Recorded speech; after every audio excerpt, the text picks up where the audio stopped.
Mes esame šalia absorpcinio šilumos siurblio pastato, kurio viduje yra pats absorpcinis šilumos siurblys bei pagrindiniai pagalbiniai įrenginiai, tai tinklo siurbliai ir vidinio kontūrio siurbliai.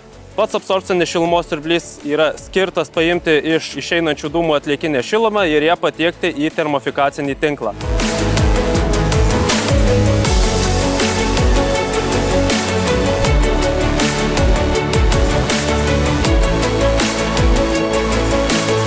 Šiuo metu per šitą kaminą išleidžiamų dūmų temperatūra siekia 51 laipsnį, panaudojus absorpcinį šilumos siurblį bei antro laipsnio ekonomizerį, per kaminą bus išleidžiama ne aukštesnė negu 30 laipsnių temperatūra.